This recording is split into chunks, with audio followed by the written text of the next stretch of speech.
Prito tayo ng kamatis and sibuyas. Ito tayo ng ulam.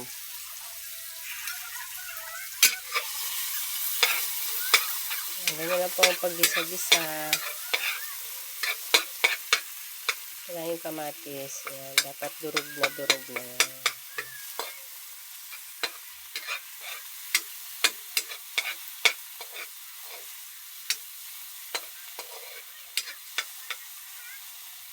Next is yung ating bagoong.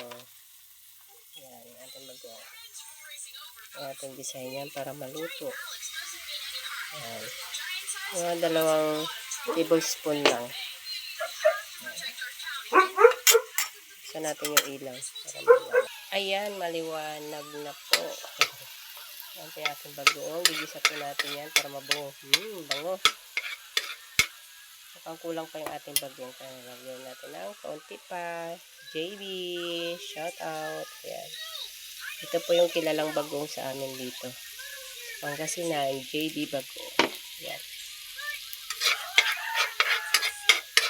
Alam niyo ba kung anong lulutuin ko? Gulay na may bagoong. Ang gulay, ang ulam na sikat dito sa Pangasinan. Ha? Bakit?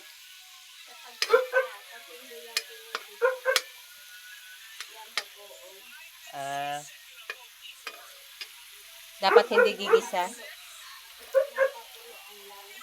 Ayan. Ilalagay na po natin yung ating gulay. Ayan. Hugasan muna natin para malinis. Hugasan na natin siya. Ay, bakit may buhok yan? Ay, nakapa akong buhok.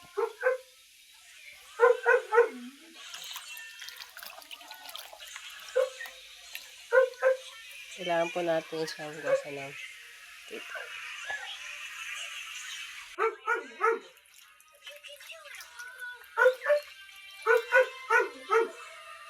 Hugasan natin yung gulay.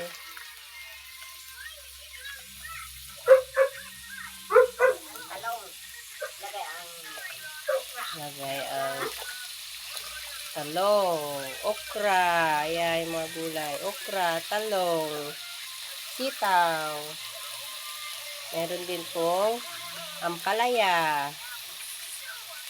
at kalabasa, ayan.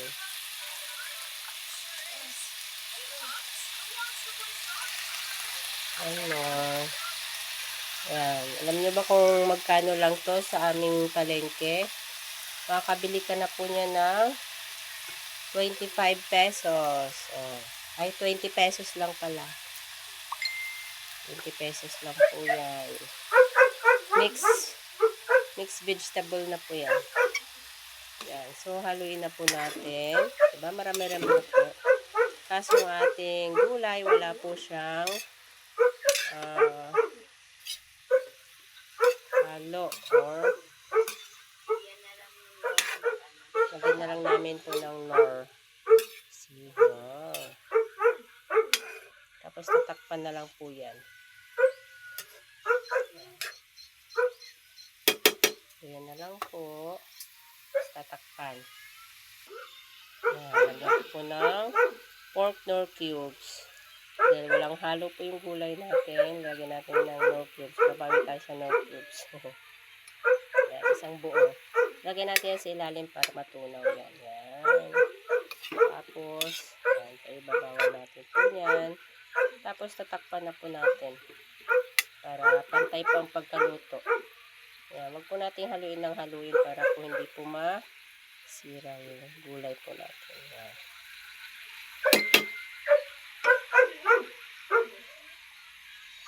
So, ayan, iwan na po natin. Nakatakip na siya. Iwan natin mga mga 5 minutes. Balikan natin ng 5 minutes.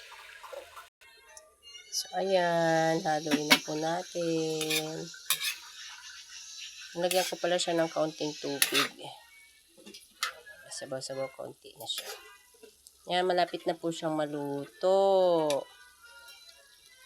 Titikman na po natin. Tama na yung lasa.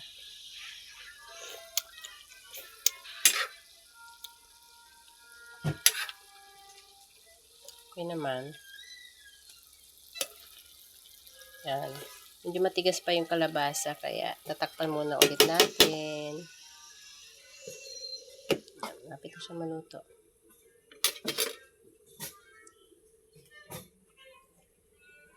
Pusa namin, kain ng cat food. Yan, check na natin kung luto na yung ating kalabasa. Ayan, luto na, malambot na po siya. It means, luto na po ito. So, yan ang ating pinakbet na walang halong walang halo, kundi gulay lang. Yan, please like and subscribe. Nor cubes lang ang halo. Opo, ayan. Tipid muna tayo. Tag-ulan ngayon. Pag tag-ulan, tagtipid. Okay, thanks for watching. Bye-bye.